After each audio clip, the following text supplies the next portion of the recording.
Avant de commencer l'intervention, j'aimerais remercier plus particulièrement la Maison de l'Épargne pour nous accueillir. Et j'aimerais laisser Gérard Offray le micro pour qu'il puisse nous présenter ce lieu. Bonsoir à tous, bienvenue à la Maison de l'Épargne, qui est une initiative personnelle que j'ai lancée à travers un fonds de dotation il y a 1 an et demi. D'abord pour préserver ma collection. Depuis 1964, c'est la manie de collectionner des affiches qui parlent d'épargne, pour essayer de comprendre le mécanisme qu'il y a dans la tête des épargnants quand ils se font solliciter depuis un siècle pour placer leur argent. Ce graphisme que l'on a sur des affiches sont des preuves vivantes de ce qui s'est passé à travers toutes les grandes causes nationales qui ont toujours été accompagnées de collecte d'épargne pour financer la guerre, pour financer la libération, la reconstruction, financer le téléphone, financer les autoroutes. Et à chaque fois, des arguments étonnants ont été utilisés, qui ont été des arguments de solidarité et de générosité dans les années 20, souscrivez pour le devoir, souscrivez pour la patrie, souscrivez pour que les enfants ne connaissent plus les horreurs de la guerre. Tout ça, c'est Société Générale 1920. À l'époque, on rémunérait l'épargne à peu près à 6% et à 4% un petit peu avant la guerre. Ce qu'il faut savoir qu'avant la Première Guerre mondiale, la France était le banquier du monde. Elle avait la première industrie automobile, la première industrie cinématographique, et aujourd'hui, on est officiellement à 2035 milliards de dettes et 5000 milliards, si l'on croit un énarque qui est venu ici présenter devant les membres du club Frédéric Bastiat, qui est un cercle économique que je préside depuis 21 ans, il a fait la démonstration du véritable endettement de la France, 5000 milliards.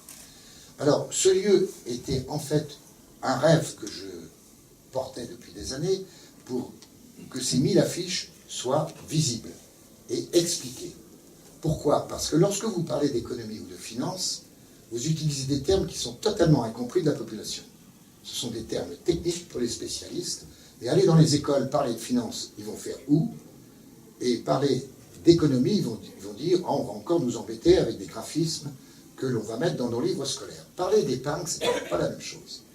Pour moi, ma définition, que je répète depuis des années, l'épargne est le fruit de la peur, l'investissement c'est le fruit de l'optimisme. Si vous êtes épargnant, vous n'allez pas en bourse. Ce sont les investisseurs qui vont en bourse, parce qu'il faut être optimiste. Or, l'épargne, c'est le Codivie, c'est le livret A, c'est le plan d'épargne logement, et très peu de choses en dehors de ça. Après, c'est de l'investissement. Or, la confusion entre l'épargne et l'investissement fait qu'il y a des dérives. Et quand je prends du recul, et que je vois depuis un siècle tout ce qui s'est passé entre les émetteurs et les souscripteurs, je peux vous affirmer que l'histoire de l'épargne est l'histoire d'un grand malentendu. Je passe évidemment sur les périodes où 1 700 000 familles ont perdu 90% avec les emprunts russes. Je passe sur l'affaire Austric qui, en 1936, a entraîné le dépôt de bilan de 527 banques, entraînant le contrôle d'échange avec un livret que vous avez eu, ou vos parents ont eu jusqu'en 1986. Parce que regardez bien, il y a des affiches où on voit les gens se précipiter au guichet pour retirer leur argent, comme vous le verrez probablement en Grèce dans quelques semaines, et comme vous l'avez vu à Chypre ou en Islande. L'histoire se répète. Alors, quel est mon but? À travers ce don que j'ai fait de plusieurs millions d'euros, et à travers ce don de l'affiche, c'est d'expliquer ce que l'on ne connaît pas en matière d'économie ou de maniement de l'argent, puisque le mot argent est un mot tabou, d'essayer de faire comprendre à la jeune génération tout ce qui s'est passé et que sur le plan historique personne ne connaît, et d'essayer de faire en sorte que l'on puisse, en apprenant le maniement de l'argent, y compris en insistant sur la morale de l'argent, on puisse progresser. Pourquoi la morale de l'argent? J'ai inventé un jeu de société qui s'appelle les 7 péchés du capital. J'ai consulté à peu près 2000 citations de tous les grands auteurs, qu'ils soient Saint-Matthieu, Le Christ, Lao Tzu, Xémanda, La Rochefoucauld, Alain, qui ont dit des choses étonnantes et intéressantes sur l'orgueil et l'argent, l'avarice et l'argent, la colère et l'argent, la paresse et l'argent. Je les ai réunis dans un jeu de société comme un Monopoly. Au lieu d'avoir les immeubles, vous devez acheter les produits d'épargne, et au dos de ces produits, vous n'avez pas le droit d'acheter le produit si vous ne réunissez pas au moins 2 avantages. Par exemple, dans votre cerveau, vous avez 16 motivations de base. Celui de vos clients aussi. Les 16 motivations, c'est quoi? C'est le désir de rentabilité supérieur à X% d'époque, 4% aujourd'hui, désir de liquidité rapide inférieur à 1 mois, désir de revenu trimestriel, désir de plus-value, désir d'exonération d'impôts ou de droits de succession. Or, vous devez hiérarchiser pour vos clients ces désirs, parce qu'il est impossible de trouver un produit d'épargne qui cumule plus de trois avantages. Ça n'existe pas. Alors, dans ce jeu, au dos des cartes de chacun des placements, vous avez au moins 2 critères positifs. Vous voulez acheter des bois et forêts, vous avez par exemple dans votre jeu la liquidité rapide et la rentabilité supérieure à 4, on n'a pas le droit d'acheter des bois et forêts avec ça. Vous retournez la carte et vous voyez que pour acheter des bois et forêts, les 2 atouts qu'il vous faut, c'est la possibilité de plus-value et l'exonération de droits de succession. Un jeu éducatif. Qu'est-ce que vient faire la morale là-dedans? Eh bien, vous avez les 7 péchés qui sont répartis dans le jeu. Si vous tombez sur le péché d'avarice, vous devez lire à haute voix une phrase de Lao Tzu qui est intéressante pour les autres. Vous avez une pénitence. Vous devez donner de l'argent à tous les autres. Si c'est la paresse, vous n'avez pas le droit de jouer pendant un tour. Et imaginons que 2 d'entre vous soient sur la même case, l'avarice. Attention, si vous avez les 7 péchés, vous êtes éliminé. Et si vous avez tombé en faillite, vous êtes éliminé. Imaginez que 2 d'entre vous tombent sur le même péché d'avarice. Ils vont lire 2 phrases intéressantes, et il y a 2 dés, ils vont jouer l'un contre l'autre. Par exemple, de 1 à 6, vous faites combien? 3. Et vous faites combien? 2. 2. Donc il est plus à part que vous. et la différence, c'est quoi? C'est 1, donc il vous doit 1000. 1000 quoi? Il fallait que j'invente une monnaie. Et à la Banque de France, il y a des gens qui sont payés pour ça, pour dire on va mettre Eiffel ou les frères Lumière sur un billet. Et puis, ah non, il y a un problème, on ne le fait pas. Moi, j'étais tout seul. Il fallait que j'invente un billet avec une effigie d'un honnête homme dans l'histoire de France. Alors vous allez le découvrir, qui il est. Il est mort en 1707, un grand ami Louis XIV. Il a osé écrire un livre, projet de dîme royal, projet de prélèvement de 10% sur les revenus du clergé et de la noblesse, ce qu'on ferait peut-être bien de faire en Grèce demain. Et non. Son livre a été brûlé en place publique. Il était l'inventeur du cadastre, un grand bonhomme que vous connaissez parfaitement. Et qu'est-ce qu'a fait son grand ami Louis XIV? Il l'a disgracié. Il est mort de chagrin. Il méritait d'être sur mes billets. Alors, qui sait? Vous devez 1000 Vauban. Voilà. Alors, ce jeu, Les 7 péchés du capital, j'en ai fait un film qui passe ici. C'est-à-dire, j'ai raconté une histoire qui a 5 personnes que je sélectionne, qui jouent dans un tricot des Champs-Élysées à mon jeu. Un banquier qui ne parle pas, qui écoute, qui compte et qui observe. Un petit épargnant de province un peu étriqué, avec un costume étriqué et une petite moustache. Une vente avec un grand décolleté qui essaye de piquer l'argent au petit épargnant. Et un escroc.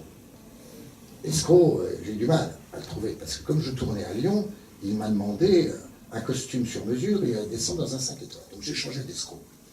Et ce sont des acteurs que j'ai pris. Donc le jeu se poursuit. L'escroc est convaincu d'avoir les 7 péchés, donc il se présente devant le procureur de la nature humaine, pour ne pas dire Saint-Pierre, qui l'accuse de orgueil, avarice, envie. Et lui se défend en disant, attendez, il y a pire que moi, regardez. Et donc j'ai acheté les droits d'1 minute à 1500 € la minute. Pour illustrer l'orgueil et l'argent, j'ai pris La folie des grandeurs avec Montand et De Funès. Pour l'envie, j'ai choisi Le viager avec Serrault. Pour la gourmandise, j'ai pris Blier dans Un idiot à Paris. Pour la paresse, Alexandre le Bienheureux, etc. Et les gens sortent ici avec une belle leçon sur la morale de l'argent, et ils sortent avec le sourire. Alors ici, on est, avec le jeu des 7 péchés du capital, on est dans le ludique et le sérieux. Dans mon film, on est dans la morale et le ludique. Et la maison de l'épargne, ce que vous avez vu tout seul, vous ne verrez que 10% à peine de tout ce que j'ai pu mettre à l'intérieur. Il y a des innovations partout, qui viennent d'Australie, qui viennent d'Espagne, qui viennent de Covent Garden. Il y en a partout.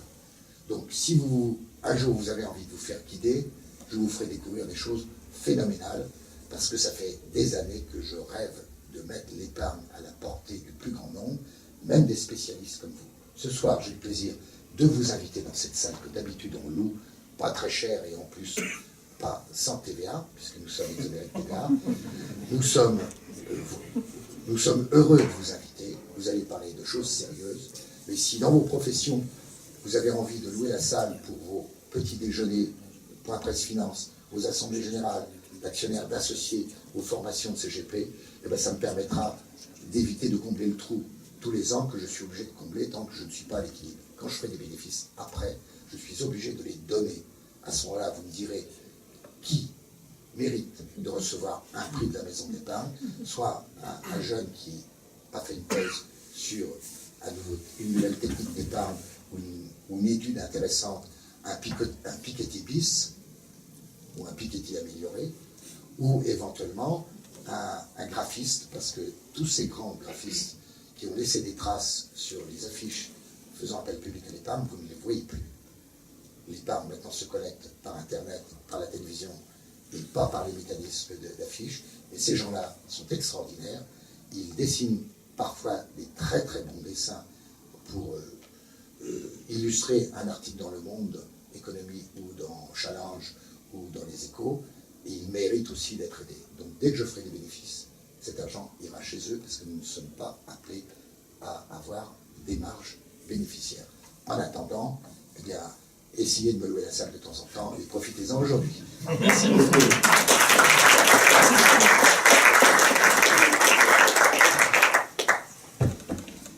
Bien, je vous propose de passer au thème de l'intervention de ce soir.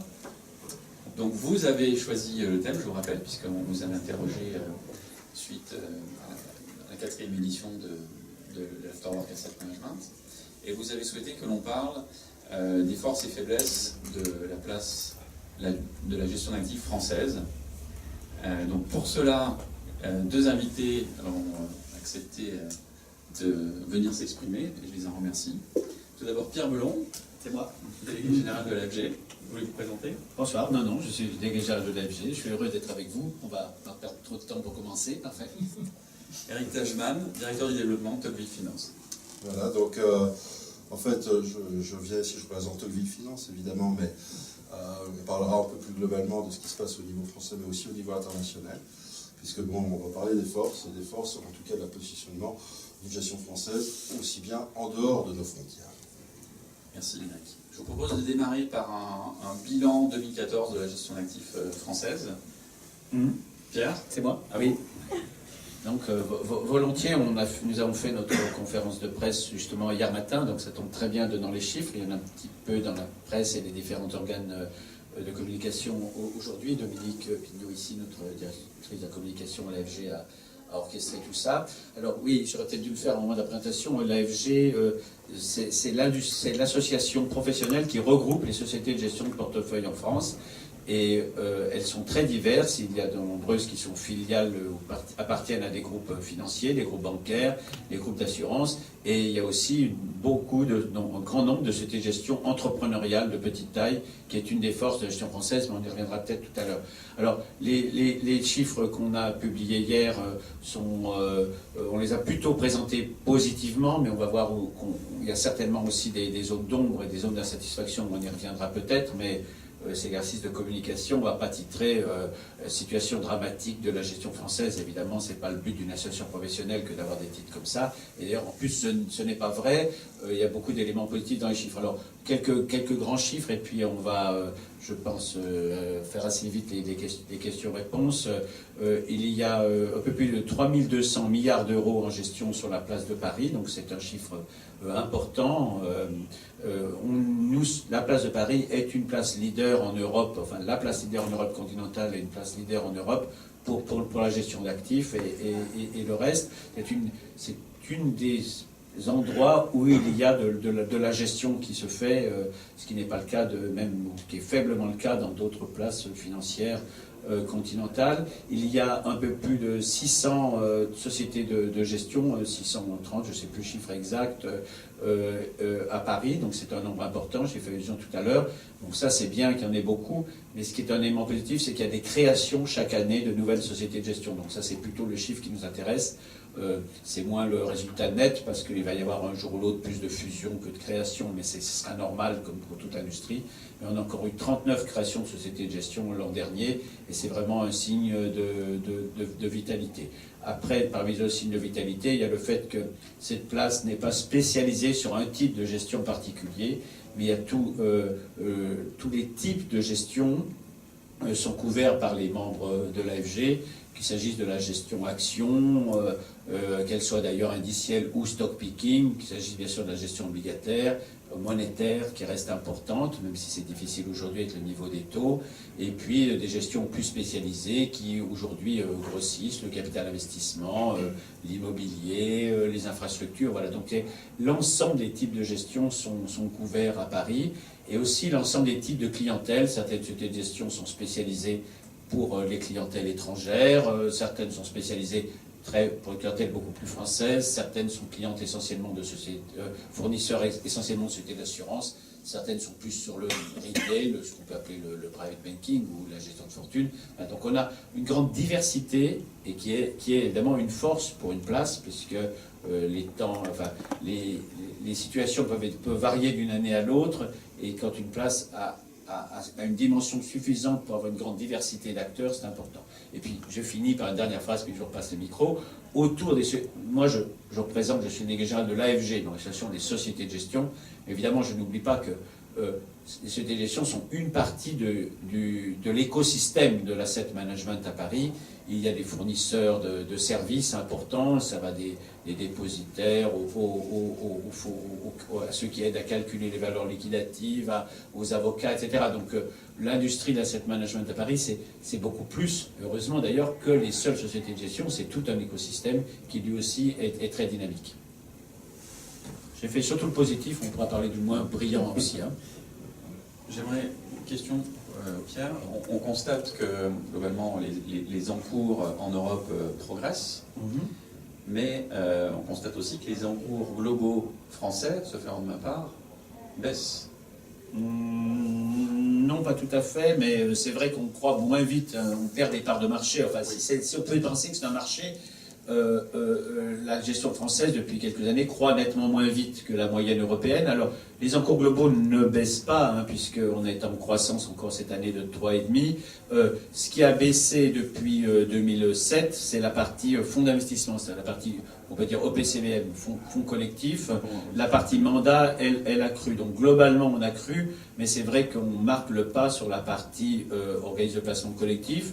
Bon, et cette difficulté tient essentiellement à l'atonie, pour dire les choses gentiment, du marché intérieur français. Vous avez déjà fait allusion tout à l'heure au passage.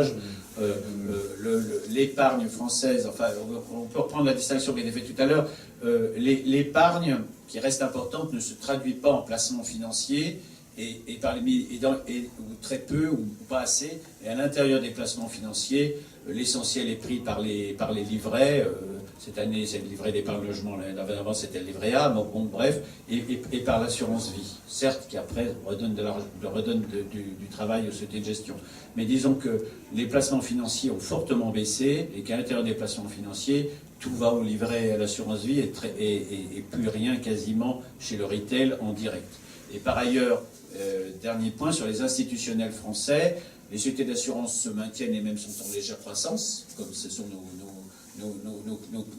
nos clients, nous sommes leurs fournisseurs. En revanche, tout ce qui est caisse de retraite en répartition qui avait des réserves, ces caisses de retraite, ces réserves sont en train de disparaître sous nos yeux. C'est comme ça va encore plus vite que la fonte des glaciers dans mes Alpes natales. On connaît bien la situation de l'Agirc Arrco, mais enfin, grosso modo, tout ce segment de clientèle que nous avions, qui étaient les réserves des caisses de retraite, disparaît sous nos yeux. Alors, une des solutions, c'est évidemment de se battre pour que le marché français, en particulier retail, reprenne de la vigueur. Ça fait partie de notre boulot. Mais il y a aussi tout l'aspect export, c'est-à-dire aller chercher, mais je crois que je vais faire une belle transition, les clients à l'étranger. Les déficits sont à l'ouest et l'épargne, je ne sais pas où elle est, mais plus ailleurs. Eric, pourrais-tu nous donner ta vision des forces et faiblesses aujourd'hui de la gestion d'actifs française et de son positionnement? Alors, bon, le sujet justement des forces et faiblesses est intéressant à partir du moment où on voit ce qui se passe à l'extérieur, c'est-à-dire qu'à partir du moment où on se déplace, on va dans les différents pays européens, et finalement où on écoute, que ce soit des distributeurs ou des institutionnels, de voir finalement comment est-ce qu'eux réagissent par rapport à l'étiquette ou en tout cas à la spécificité française. Alors, je vais donner quelques petits exemples parce que quand on fait un certain nombre de salons et qu'on voit un petit peu la réaction de tout un chacun, c'est très intéressant. Je crois qu'il y a deux choses à distinguer. On a, comme toute société de gestion, finalement, est structurée sur deux gros pôles, on va même dire trois gros pôles, pas non trois pôles. Un pôle de gestion, qui est, et ça c'est assez intéressant parce que l'image même de ce pôle de gestion, de la capacité de gestion française, est extrêmement forte. C'est absolument étonnant. J'étais en Allemagne donc la semaine dernière, très gros salon, plus de 6000 personnes qui se sont... À Mannheim. À Mannheim. À Mannheim. Mannheim, c'est un bon baromètre finalement de ce qui se passe au niveau de la distribution en Allemagne. Bon. On est dans un cadre de distribution. Si vous regardez un petit peu les présents qui sont là, évidemment il y a du local. En général de très grosses maisons, que ce soit anglaises, américaines, allemandes, qui sont présentes. Un certain nombre de maisons suisses qui sont présentes également, et autrichiennes, c'est normal, vu quelque part l'attractivité, ou en tout cas l'aspect linguistique et culturel qui joue. Et puis, un grand nombre de sociétés françaises. C'est quelque chose que j'ai remarqué en Allemagne, quelque chose que je remarque en Suisse. Quand on va effectivement aussi en Italie, on remarque qu'il y a aussi une très forte présence. Et qui finalement, quand on écoute les clients, je parle là uniquement point de vue gestion, on s'aperçoit d'abord un intérêt par rapport à ce qui se passe au niveau technique. Et je crois qu'il y a un élément technique, au-delà même de l'attractivité de la place financière parisienne, qui a un attrait parce que c'est une place importante au niveau de la gestion, en termes d'actifs et en termes de... Mais il y a un élément technique qui est assez, qui est vraiment important. Et quand on voit, on me cite beaucoup, quand je vais dans ces pays-là, la capacité à pouvoir gérer l'allocation de portefeuille de manière optimale, on nous demande systématiquement, finalement, comment vous faites, quel modèle vous utilisez, comment est-ce que vous êtes sorti d'un certain nombre de situations de marché complexes, sur quelle base, et finalement, tout ce qui entoure, quand on entend en Angleterre, à Londres, dans la City, on entend beaucoup parler français, notamment par les investment bankers, c'est aussi en fait le reflet d'une technicité française qui est très forte. Et au niveau même de la promotion, quelque part, des sociétés de gestion en France, ou françaises, je crois que cet élément technique est un des éléments vraiment primordiaux. La capacité qu'on a à gérer des marchés financiers, et pas simplement en donnant accès à un certain nombre de marchés, mais en pouvoir gérer de manière technique, et c'est prouvé, puisque finalement on a les véhicules pour le faire, c'est-à-dire des fonds qui sont vendables dans toute l'Europe. Et donc en fait cet aspect technique, systématiquement, j'étais assez surpris, notamment à Mannheim, de voir quelques sociétés de gestion françaises qui sont historiquement très françaises, parfois historiquement très distribution, où des salles sont pleines. Des salles sont pleines pour comprendre. Alors les Allemands aiment ça, comprendre, ce sont en général des présentations très techniques. Ils se délectent finalement de pouvoir poser des questions très techniques, même en termes de distribution, sur les systèmes qui sont utilisés, les modèles qui sont utilisés, et de pouvoir comprendre les résultats qui, quelque part, sont assez impressionnants. Quand un Allemand vous pose la question, finalement, il vous dit, vous avez cette capacité, là, c'est quand même assez étonnant. Donc, il y a le côté gestion qui est là, qui est extrêmement important et qu'on peut appuyer, même de manière globale, de plus en plus, on ne va pas s'enchaîner, quelque part. Et puis, un autre aspect, c'est un aspect, vous l'avez cité, au niveau de la distribution.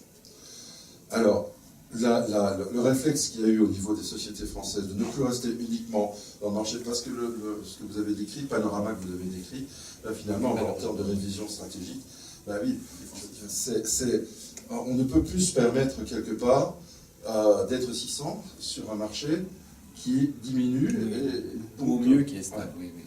Et donc, quelque part, notre réflexe au niveau stratégique est se dire où peut-on aller chercher avec ces forces-là, c'est-à-dire de pouvoir mettre en avant une certaine technologie, ou en tout cas une certaine technique de gestion. Et bon, c'est-ce que d'avoir un prix Nobel d'économie qui est français, ça peut nous aider aussi, puisque ça aide quelque part à cet aspect technique.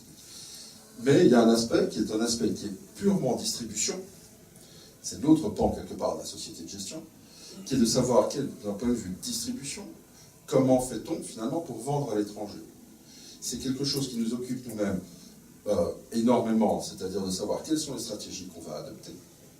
On le fait au niveau français, vous l'avez cité, au niveau des distributeurs et des institutionnels, mais force est de constater qu'on est quand même beaucoup à le faire. Et finalement, on va peut-être même marquer la différence en se disant, on va aller voir comment est-ce qu'on peut en vendre à l'étranger. Alors, l'aspect distribution à l'étranger, je l'ai vu évoluer beaucoup dans ces 10 dernières années. Alors, il y a pratiquement une dizaine d'années, on était plutôt dans un bureau ici à Paris, où on faisait des allers-retours avec les différents pays. On se promenait effectivement avec nos présentations.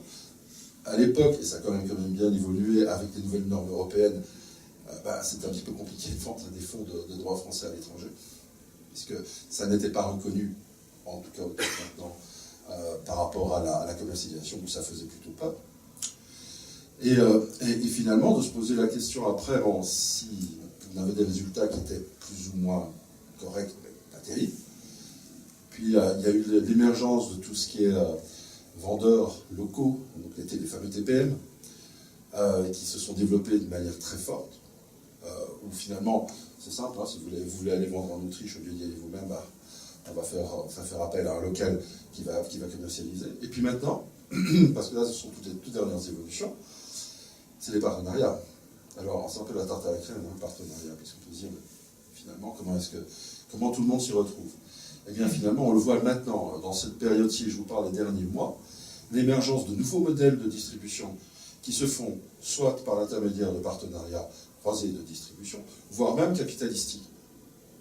Alors, qui est-ce qui aurait pu imaginer, il y a quelques années, que des sociétés de gestion moyennes, voire parfois petites, à échelon européen, commencent à nouer des partenariats capitalistiques avec des distributeurs ou des sociétés de gestion qui soient basées en Angleterre, en Allemagne ou dans d'autres pays. Et cette émergence, quelque part, d'un peu d'innovation en termes capitalistiques, de pouvoir ouvrir un certain nombre de marchés, parce qu'il y a deux sens, évidemment, dans ce cadre-là. Il y a un sens de gestion, tout simplement, en alimentant une offre, et puis un sens de distribution qui permet d'ouvrir un certain nombre de marchés, par l'intermédiaire de création de sociétés, avec prise de participation, ou bien carrément prise de participation dans la société même. Et finalement, qu'est-ce qu'on s'aperçoit? On s'aperçoit qu'un élément qui était a priori négatif, c'est-à-dire qui aurait pu imaginer pouvoir vendre des fonds français en Angleterre, voire en Allemagne. Culturellement, on n'est pas dans un même cadre avec parfois un certain nombre de suspicions par rapport à un aspect culturel.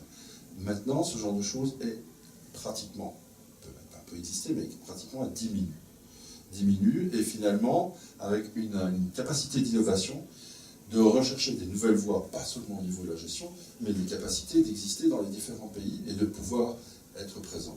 C'est quand même assez étonnant de voir que des fonds internationaux, des très grands fonds internationaux, viennent à Paris et commencent un petit peu à s'intéresser et donnent des mandats et regardent un petit peu ce qui se passe, pas nécessairement sur les actions françaises uniquement, mais sur notre capacité à pouvoir gérer d'une manière technique d'autres types d'actifs. Donc c'est un débat qui est assez positif quelque part pour la classe française. Maintenant, le côté négatif, et c'est la grande interrogation qu'il peut y avoir par rapport au nombre de sociétés de gestion. Si en termes de nombre, quand on va dans certains pays européens, parfois ce sont des no-man's land au niveau de l'asset management, parce que pratiquement toutes les sociétés soit se sont fait racheter ou ont arrêté, et seules subsistent les très grosses. Il faut regarder un petit peu ce qui se passe dans le nord de l'Europe, que ce soit en Belgique ou que ce soit aux Pays-Bas, où finalement il y a un grand nombre de sociétés de gestion qui ont soit arrêté, soit se sont fusionnées avec d'autres. Et voir, on citait l'Allemagne, on n'a pas 600 sociétés de gestion en Allemagne. Or, ils ont effectivement une capacité en termes d'investissement et de l'argent disponible institutionnel de distribution qui sont en pleine croissance. Donc, ça suscite énormément d'interrogations. Alors, nous, on peut en avoir aussi de savoir effectivement si ce nombre de sociétés de gestion est viable ou pas. Force est de constater que ça augmente et ça continue effectivement à augmenter. Moi, je l'interprète d'une façon tout à fait personnelle, aussi dans un cadre de création de sociétés de gestion qui est assez favorable, avec des externalisations possibles dans énormément de domaines et une très large flexibilité. Et finalement, le grand rêve qui est de pouvoir commercialiser ces fonds un peu partout, clientèle institutionnelle, voire européenne. Donc cette dynamique qui est là est une dynamique très forte, elle a ses dangers évidemment, hein, c'est-à-dire que quelque part que les acteurs ne puissent pas, à moyen terme ou long terme, continuer comme ça, ou en tout cas qu'il peut y avoir des faiblesses potentielles. Mais pour le moment, on est plutôt dans une phase ascendante. On doit en profiter quelque part, hein, parce qu'à l'étranger, ils ouvrent des yeux, c'est vraiment étonnant pour eux. C'est-à-dire, ah, c'est dynamique, ça existe, ça vit, on va aller voir. Et encore, avec l'un ou l'autre des acteurs emblématiques de la place ici à Paris, qui sont extrêmement visibles à l'étranger, nous, on a besoin de bons exemples. Que des sociétés comme Carmignac, comme DNCA s'exportent, est une très bonne chose pour tout le monde. Parce que finalement, ça nous donne quelque part aussi une image de gestion au niveau de l'étranger, et quelque part nous-mêmes, on peut en profiter, ou en tout cas, on sera écouté. On sera écouté par rapport à la technique. Ce n'était pas le cas il y a quelques années.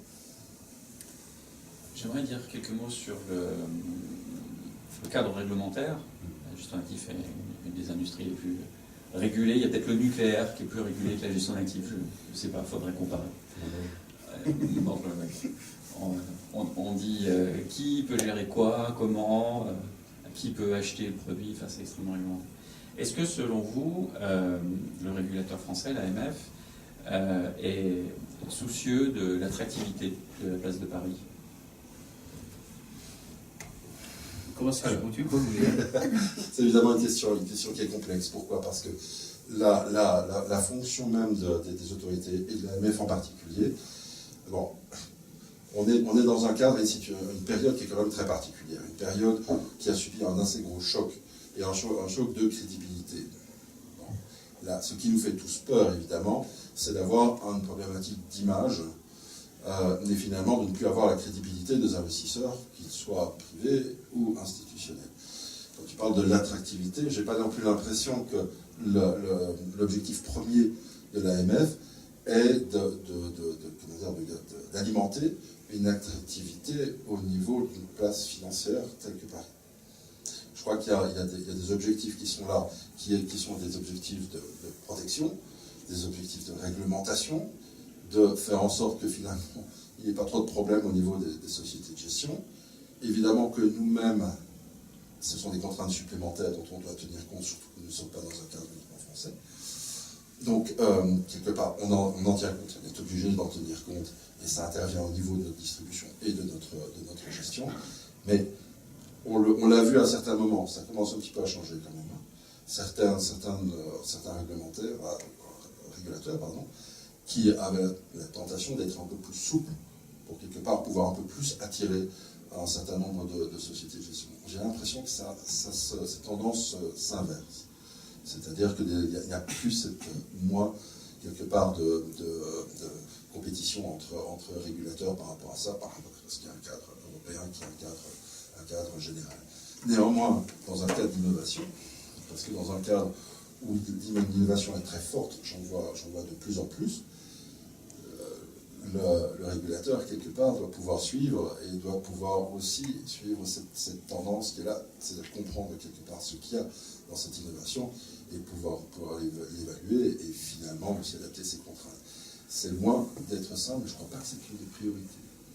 Alors, je suis d'accord avec tout ce qui a été dit. Il y a deux aspects dans le travail de l'AMF. Il y a un aspect industriel. L'AMF agrée, vous l'avez dit au passage tout à l'heure, nous sommes sous les fourches ou sous la surveillance de l'AMF de la naissance pendant la vie jusqu'à la mort. Et donc, il y a un aspect industriel dans le travail de l'AMF qui est l'agrément des sociétés de gestion et l'agrément de la plupart des fonds, les OPC, des organismes de placement collectif, doivent être agréés. Donc, sur ce point de vue-là, moi, je dirais un bon point vraiment clairement à l'AMF par rapport aux autres régulateurs européens. D'ailleurs, l'AMF a fait un petit point de presse, c'était la veille du nôtre, ça va être mardi, avant-hier. Là-dessus, ils ont des indicateurs très, très clairs.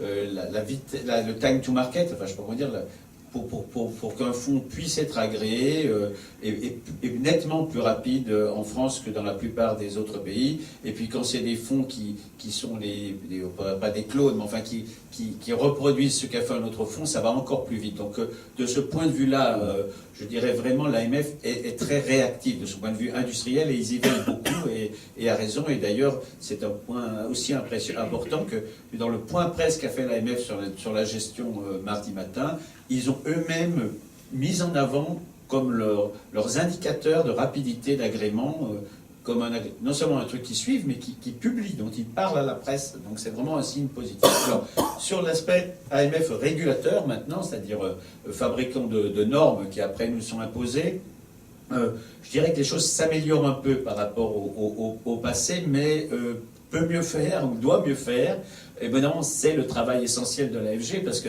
on comprend bien que c'est compliqué pour une société de gestion qui dépend de l'AMF d'aller ferrailler avec son régulateur. La société de gestion, elle a tendance à dire ah, vous voulez qu'on fasse ça? Oui, oui, très bien, on le fait, parce que bon, c'est normal, hein, ça se comprend. Nous, c'est le boulot de l'AFG dans la relation professionnelle que éventuellement de ferrailler, de discuter avec l'autorité des marchés financiers. Donc, je crois qu'ils ont désormais intégré plus que l'aspect protection, au sens d'ailleurs. Parce que c'est pas sûr qu'on protège bien d'ailleurs l'épargnant en étant trop en bridant l'offre. Une façon de protéger l'épargnant, de faire bien de l'épargnant, c'est aussi de permettre à des offres innovantes d'arriver. Donc je crois ils l'ont bien compris désormais. Ils n'étaient jamais non plus trop contre l'innovation hein, par rapport à d'autres régulateurs. Ils étaient plutôt pro-innovation, même si vu de notre côté, ils pourraient l'être plus. Mais voilà. Alors un aspect en revanche qui leur reste, c'est l'aspect bon élève. C'est-à-dire quand il y a une directive. Alors oui, la plupart des textes aussi viennent de l'Europe. Hein, c'est comme pour tous les trucs, c'est des directives, des règlements. Hein. Donc la plupart de choses, on dit c'est l'AMF qui, en réalité, c'est une directive ou un règlement européen qui l'impose. Cependant, ils ont toujours une tendance à vouloir paraître les bons élèves, c'est-à-dire qu'ils prennent l'acception ou la vision la plus restrictive de ce que permet le texte européen. Et de dire, on leur dit, bah, au Luxembourg, je sais pas où, ils sont pas pareils. Ah bon, bah alors on va aller exiger que les Luxembourgeois fassent la même chose. Sauf que le temps que ça se fasse, si jamais ça se fait, il s'est passé 5 ans et entre-temps, les fonds, ils ont été créés ailleurs. Donc il y a toujours quand même si c'est... Donc ils ont le souci désormais un peu de la compétitivité de la place, beaucoup en vitesse d'agrément, moins, mais ils continuent à avoir cet élément bon élève, on est la France, on est l'AMF, il ne faut pas qu'on apparaisse trop laxiste dans l'application des textes européens. Et d'autres s'encombrent un peu moins de ce type de considération. Voilà. Donc là, ça nous retarde un peu par le côté bon élève. Voilà. Je présente ça gentiment. Mais... On voit depuis quelques années maintenant le sell-side quitter Paris pour aller plus au nord, on va dire ça comme ça, à Londres surtout. Les analystes sont tentés aussi de s'expatrier pour justement se rapprocher du sell-side et aussi des grands émetteurs. Est-ce que vous voyez dans ce mouvement une menace justement pour la gestion active, que le buy-side, à un moment donné, ne soit plus capable de rester tout seul dans son écosystème et soit tenté d'aller rejoindre finalement le sell-side qui a quitté Paris? Comme vous voulez. Bon, ce mouvement, effectivement, il y a la tentation et la volonté d'un certain nombre de places, je vais citer Londres, mais on le voit aussi dans des places un peu plus petites que sont Luxembourg, voire même qui peut aussi la Suisse, qui a la tentation quelque part de devenir aussi un grand centre de gestion d'actifs. Le danger pour moi n'est pas un danger finalement immédiat. On peut de toute façon gérer un certain nombre de fonds qui sont des fonds de droit étranger à partir ici, à pas grâce à le site 4. On peut faire une gestion basée à Paris à partir pour un fonds qui est un fonds de droit étranger. Donc cette possibilité-là existe. Donc ce n'est pas une problématique finalement de véhicule qui intervient, la possibilité elle est là. Maintenant, en termes d'attractivité et surtout en termes d'établissement sur place, bon, qu'il y ait des volontés pour des questions, que ce soit des questions d'établissement, questions fiscales, etc. Bon, je crois que là, c'est quelque chose qui existe et qui a toujours existé, aussi à partir du moment où il y a une émulation qui se fait, soit par le buy-side, soit par l'intermédiaire de rencontres avec la gestion sur d'autres places. Oui, c'est toujours une possibilité qui existe. Est-ce que finalement on a vu beaucoup ce genre de départ? Je n'ai pas nécessairement cette impression-là. Je crois que ça a été toujours motivé par des éléments qui n'étaient pas liés nécessairement à la gestion même, mais qui étaient beaucoup plus liés à l'établissement des sociétés et à un cadre juridico-fiscal. Est-ce que véritablement il y a un danger? On voit le nombre de créations de sociétés de gestion. Si effectivement le cadre juridique, fiscal, etc., était tellement négatif, on ne verrait pas nécessairement autant de créations de sociétés de gestion à Paris. Il faut voir aussi, peut-être contrairement à du sell-side, on est dans un cadre où le gérant ou la personne qui gère quelque part a une importance fondamentale. Je ne parle pas évidemment de tout ce qui est tracker et tout ce qui est informatique. Tout ça, quelque part, un ordinateur, on peut le mettre un peu peu près on veut, mais au niveau même de la gestion et du gérant, on est quand même dans un métier de personne et un métier d'homme. Donc en fait, ce mouvement qui est là à partir du moment où le gérant est basé à Paris, où il a son réseau, où il a ses connaissances, il y a d'autres éléments qui peuvent jouer sur l'implémentation. Donc je ne vois pas trop ce danger qui est là. C'est un monde quand même qui se régénère de plus en plus avec beaucoup de sociétés de gestion. Maintenant, des départs, il peut y en avoir. Ils ne seront peut-être pas motivés, pas se baser sur une motivation purement de gestion. Oui, tout à fait d'accord. Ceci dit, nous ne dormons pas sur nos deux oreilles, nous ne gardons même pas les deux pieds dans le même sabot, etc. etc. Oui, il y a un danger. Au sens, c'est pas tellement sur la gestion qu'il y a le danger, mais c'est vrai que globalement, si la place de Paris s'appauvrit autour de nous, et il y a le départ du sell-side, mais il y a d'autres choses, ça peut pas être bon pour l'industrie de la gestion. On peut pas être hors sol non plus.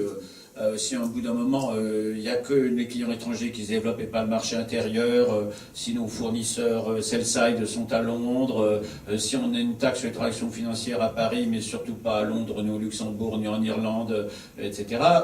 Voilà, donc il y a à Paris, il y a toujours le système de formation, on a parlé tout à l'heure des talents ou de l'expertise technique, on a beaucoup de choses positives à Paris, on a malgré tout un marché intérieur qui reste important, on a un écosystème, j'en ai parlé tout à l'heure, on a une formidable association professionnelle, on a des super membres de l'AFG, on a même un beau cinéma aujourd'hui pour parler, donc il y a plein de choses positives, mais de là à dire que je dors sur mes deux oreilles et que je me dis c'est super, on est les meilleurs, les rois du pétrole, non, voilà, il y a des dangers autour de nous. Bon, ça fait partie du boulot de l'AFG de se battre non seulement sur notre propre réglementation, bien sûr, qui est essentielle, j'ai fait allusion tout à l'heure sur le sujet AMF, mais plus globalement, voilà, on va pas pouvoir se développer hors sol très ou trop longtemps. Donc oui, nous avons des intérêts communs avec l'ensemble de la place de Paris. Nous sommes membres de Paris Europlace et mon boulot n'est pas toujours facile, mais celui d'Arnaud de Bresson est nettement plus compliqué encore. Voilà. Mais bon, ce qu'il y a aussi, c'est qu'on arrive à faire prendre conscience au pouvoir public pour qui l'industrie de la gestion n'existe pas ou pas assez. Ils connaissent les banques, ils connaissent les assureurs, ils connaissent bien sûr les chauffeurs de taxi. Voilà, donc nous, c'est sûr, on se met en grève, là, on va pas faire d'opération escargot, ça va être un peu compliqué, vous voyez, donc on peut essayer. Alors, j'ai proposé, moi, de dire que la gestion est une zone à défendre, hein, donc on est une ZAD à Paris de la gestion, donc clairement, on va se mettre en ZAD, mais voilà, on peut pas être ZAD tout seul, là, pour défendre notre petit carré de chou-fleur à l'ouest de l'Isère, au sud de Lyon. Voilà, c'est pas comme ça qu'on fonctionne, mais malgré tout, voilà, on va pas pouvoir être les Mohicans, là, donc on a un intérêt global pour défendre la place de Paris, et ça fait partie de notre boulot. Mais c'est vrai qu'il faut aussi envoyer des signaux positifs, donc justement ne pas être ZAD, mais montrer qu'à Mannheim, au salon, il y a une sorte d'allée où il y a 30 ou 20, je ne sais plus quand vous étiez, membres de l'AFG, je crois que c'était au moins 20, qui sont là, et qui ça se voit, il y a la French Alley, je ne sais pas comment ça s'appelait, au salon Mannheim. Voilà, ça c'est des choses plus positives que de s'organiser en défensif. Mais enfin, il faut aussi faire du défensif et faire bien comprendre au pouvoir public, pour boucler sur le début de mon intervention, que la gestion est un atout, quoi. Dans le nouveau monde financier qui se dessine post-crise, post-BAL 2, BAL 3, Solva 2 et compagnie, si on pense que les banques, même qu'elles le veuillent ou non, vont jouer un rôle moins important dans le financement de l'économie à cause des ratios de solvabilité et aussi, et presque surtout, des ratios de liquidité qui leur sont imposés, les banques vont devoir mettre plus de capital pour leurs prêts et par ailleurs vont devoir faire moins de transformations à cause des ratios de liquidité. Donc, toutes choses égales, par ailleurs, les banques vont jouer un rôle moins important dans le financement de l'économie. Je ne les critique pas, hein, c'est les règles, c'est les contraintes qu'elles vont avoir. La gestion, c'est-à-dire entre l'émetteur et l'épargnant, ou l'investisseur, je suis d'accord avec ce terme d'investisseur bien sûr, qui a été mentionné tout à l'heure, il y a besoin d'intermédiaires. Alors, il y a besoin d'intermédiaires sell-side du côté des émetteurs, parce qu'il y a besoin d'entreprises financières qui sont là pour aider les émetteurs à émettre, à concevoir leurs émissions, à placer leurs titres. Mais il y a besoin du côté des épargnants, des investisseurs, d'intermédiaires buy-side, et ça, c'est nous, les sociétés de gestion, en grande partie. Et donc, dans le monde qui se prépare post-crise, pour la France, avoir une industrie de la gestion puissante, c'est vraiment un atout stratégique. Et je dois dire que bien que je m'égosille, je mets toute mon énergie, enfin nous mettons tous à l'AFG, les permanents et ses membres, on a encore du mal à faire prendre conscience au pouvoir public que la gestion est une industrie stratégique pour demain et que la France a une chance invraisemblable que d'avoir une industrie de la gestion puissante pour le financement de son économie de demain. Juste une petite réaction par rapport à ce que vous dites, parce que il y a un certain nombre de points par rapport à ce qu'est une société de gestion financière.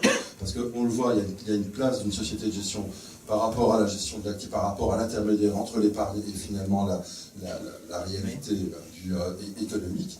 Il y a ça qui est effectivement important.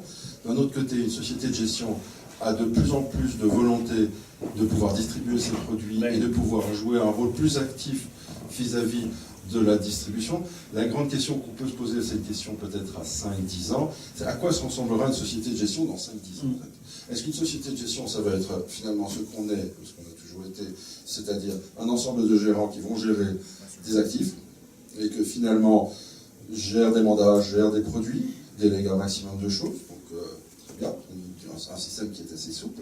Ou est-ce que finalement une société de gestion va jouer un rôle plus important, soit sociétal, c'est-à-dire va intervenir au niveau même du financement et profiter de la désintermédiation pour jouer un rôle quelque part au niveau du financement même de l'économie, et avoir ce but qui n'est pas simplement de canaliser l'épargne, mais d'être beaucoup plus actif là-dedans, voire même d'être beaucoup plus actif dans la distribution même de ses propres produits, c'est-à-dire en intégrant aussi des aspects de distribution.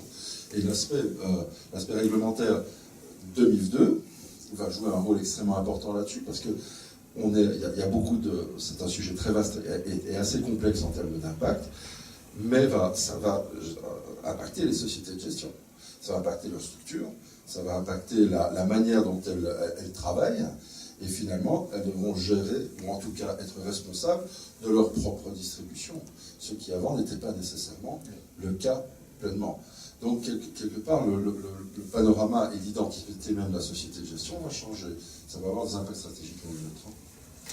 Oui, tout à fait d'accord. Je ne vais pas en rajouter beaucoup. Moi, je suis d'accord à 100%. Une des forces de la gestion française historique, pourquoi on a aussi cette force dans la gestion, c'est parce que les banques françaises ont distribué des produits de gestion en retail.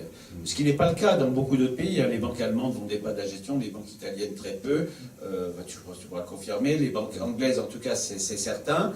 Et donc, les banques françaises qui ont fait beaucoup de bêtises, le truc qu'elles avaient bien vu, c'est que le produit OPCVM est un bon produit d'épargne et elles l'avaient vendu. Et puis, bien sûr, elles ont vu aussi que le produit d'assurance vie est un produit d'épargne phénoménal, surtout avec je ne vais pas parler d'avantages fiscaux, mais disons avec le régime fiscal favorable de l'assurance vie.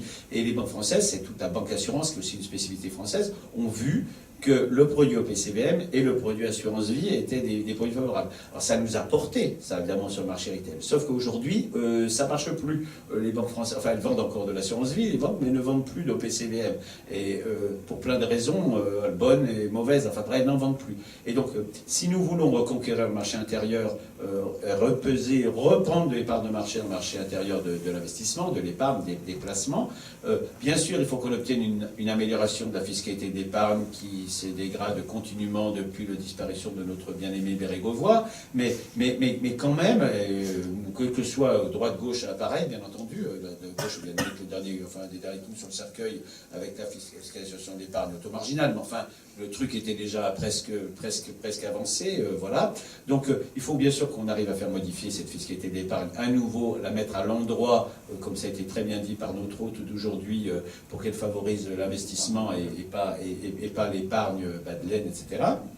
Donc ça c'est une chose, mais ça ne suffira pas. Si on n'a pas la maîtrise, une reprise d'une certaine maîtrise de notre distribution, même si la fiscalité d'épargne devient favorable, ce sera quand même bien, et il le faut. Mais il faut aussi qu'on sache, nous, alors quand même on a la révolution aujourd'hui digitale, moi j'y connais rien, etc.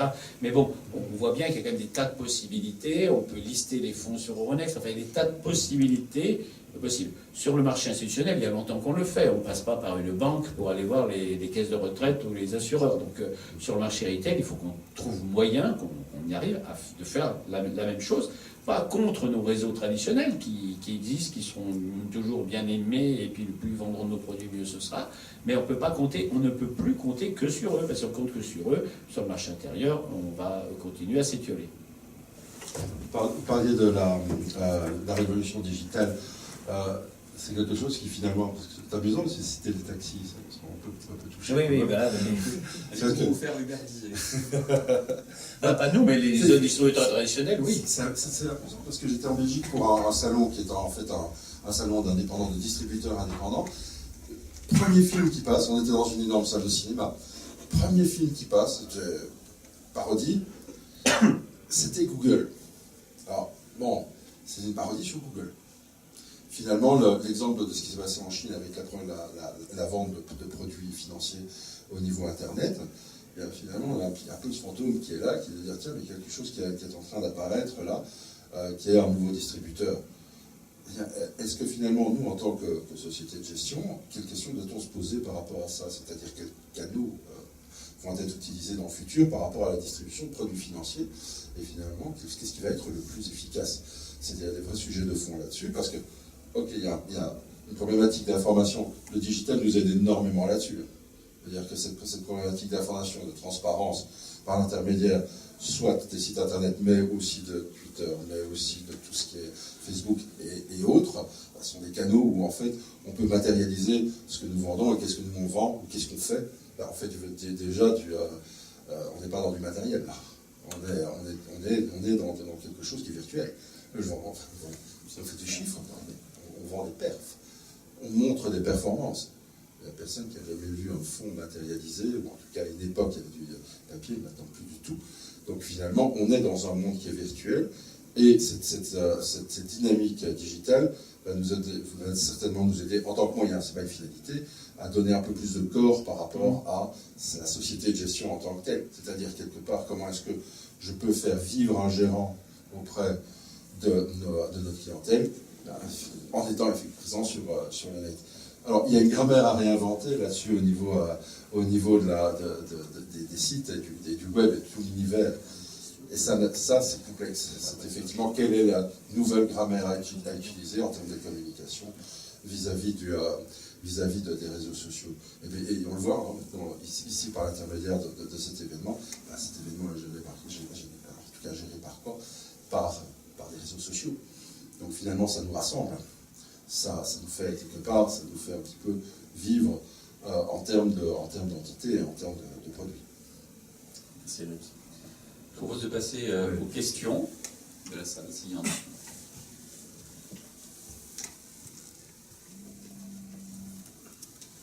N'hésitez pas, parce que tout ce qu'on a dit, nous on le sait, donc c'est bien que vous secouiez. Ouais, bonsoir. Dans les chiffres que vous avez cités sur la place de Paris, est-ce que ça comprend que des véhicules de droit français ou aussi des véhicules de droit étranger? Il y a quand même un petit sujet, notamment effectivement sur les prestations des dépositaires et autres qui ont l'air d'aller plutôt vers le Luxembourg, un regain de produits luxembourgeois. Est-ce que vous pouvez donner des précisions là-dessus? Oui, je ne sais pas si c'est regain, mais oui, il y a un développement. Sur les 2400 milliards, il y a donc 1200 en fonds de droit français, à peu près, un peu moins, 1200 en mandat, et on a 400 milliards, enfin non, la réponse plus directe pour pouvoir aller là, il y a 400 milliards de fonds de droit étranger gérés à Paris. C'est une estimation. Hein. Et c'est vrai que ce chiffre augmente. Entre autres parce que pour conquérir la clientèle étrangère, on peut vendre des fonds de droit français. Oui, on peut vendre des fonds de droit français.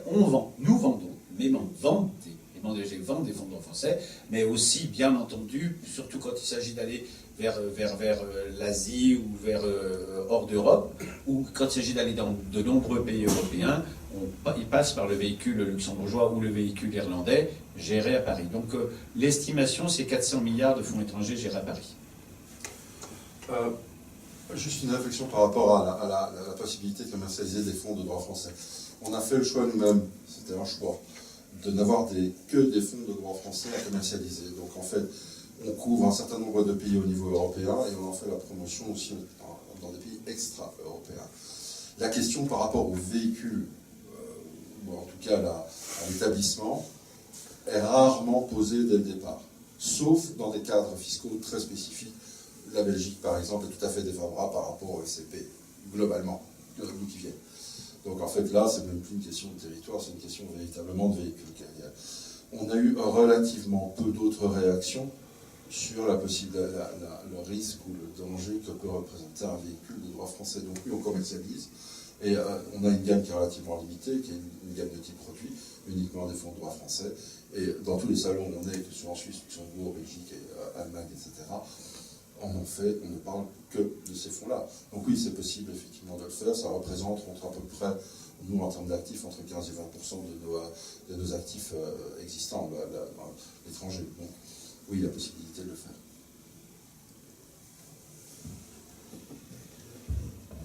Bonsoir, intéressant. Si vous pouvez résumer en 2-3 points, avec 2-3 points les plus importants pour aider les sociétés de gestion à mieux vendre. Les plus gros problèmes, en résumé, ce serait quoi? Alors, le premier point, c'est un problème, une situation qui est une situation plutôt interne. Avant de voir à l'extérieur, c'est de bien pouvoir d'abord déterminer et de déterminer ses forces, de ne pas vouloir nécessairement répéter le énième fonds. C'est un peu la problématique quand on a 600 sociétés de gestion, c'est-à-dire de vouloir créer le fonds que tout le monde gère. Si vous voulez effectivement faire, et si c'est votre spécialité. Et avec un temps de retard en général, parce qu'on s'y met, Voilà. Donc quelque part, la première question à se poser n'est pas de se dire je vais aller le vendre où, mais qui suis-je? Qui suis-je, c'est-à-dire quelle est véritablement ma capacité de gestion qui est diversifiante. C'est-à-dire de ne pas uniquement se dire je prends l'actif bateau quelque part que tout le monde gère et que je vais me retrouver avec 3500 fonds devant moi, et si je gère bien, je vais me retrouver dans le deuxième quartile. Peut-être que je vais me retrouver dans le premier quartile, mais finalement je serai perdu entre des paquebots énormes qui ont des actifs et qui sont crédibles par leur puissance, parce qu'ils vendent partout. Et finalement, je vais me retrouver peut-être un peu perdu dans tout ça, et puis d'autres personnes qui vont sortir parce qu'elles sont reconnues par la place. Donc il y a une question interne de savoir qu'est-ce qu'on fait et quelles sont nos forces. Dans ces forces-là qu'on peut utiliser, de savoir finalement par rapport au peer group, c'est-à-dire par rapport aux gens à qui je vais me confronter, et comment est-ce que je vais sortir. Ça semble très basique ce que je dis, hein. C'est très basique. Mais d'un autre côté, c'est le nœud de la problématique. Si vous venez demain avec un fonds Action Europe Grande Cap, sauf si vous avez vraiment de très bons copains, ou vous avez de très bons actionnaires, ça peut aider. Là, vous aurez un petit peu de mal à percer. Ce que je vois de plus en plus, et c'est aussi une réflexion que nous on se fait, donc je mets un peu les pieds dans le plat. On a été quand même dans un monde qui a été, dans le monde de l'asset management, qui a été piloté par la gestion. La gestion, quelque part, c'est pouvoir se confronter par rapport à ses concurrents en montrant qu'on est meilleur qu'eux dans des univers qui sont parfois relativement comparables. Donc l'objectif était quelque part de faire mieux que le benchmark et de se retrouver mieux que tous les autres. Quand on est 600, ça commence à devenir compliqué. À moins effectivement d'avoir une vraie success story derrière, mais sur les 600, il n'y en a pas non plus énormément. La réflexion à avoir, c'est de se poser la question de qu'est-ce que moi je peux rajouter dans ce monde-là qui va intéresser et qui va être vraiment différenciant.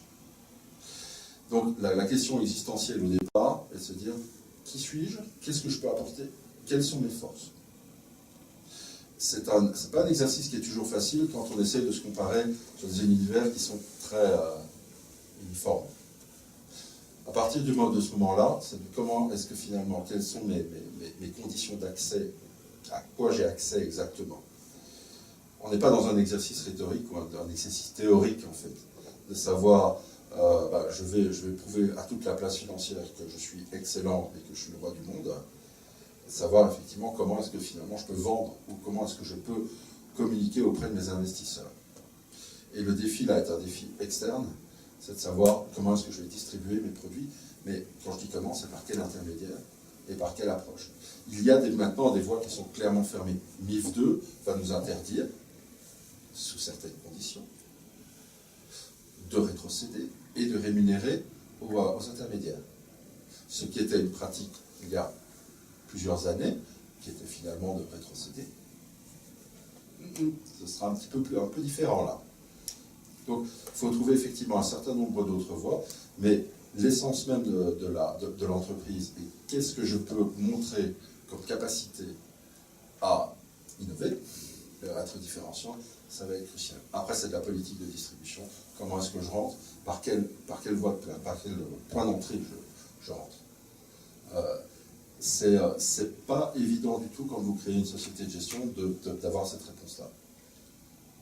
La crédibilité et l'innovation qu'il y a derrière. Donc, la stratégie plus que le marketing ou la réglementation, ça reste la priorité. Ça dépend ce que vous définissez par marketing. A priori, le marketing pour moi, c'est de pouvoir bien analyser ce que vous êtes, de le positionner, de le communiquer et d'avoir accès aux gens qui peuvent investir. La gestion, a priori, est la base. Si vous achetez une Ferrari, vous achetez une technologie Ferrari. Vous achetez aussi un contenant Ferrari, ou en tout cas une enveloppe Ferrari. Vous achetez une image Ferrari, quelque part.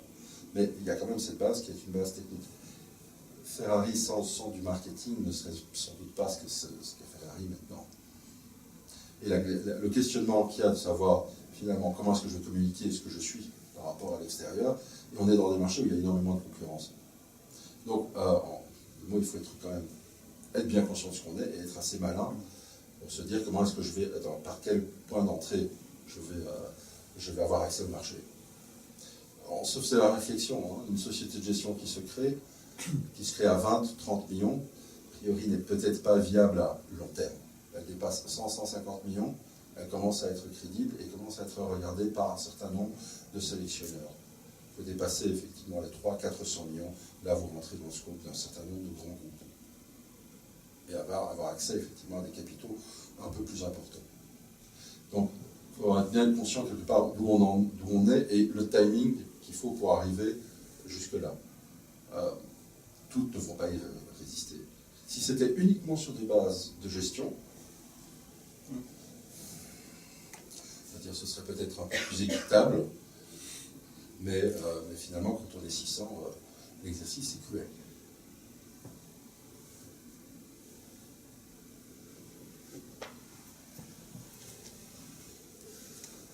Merci. Je propose d'en rester là.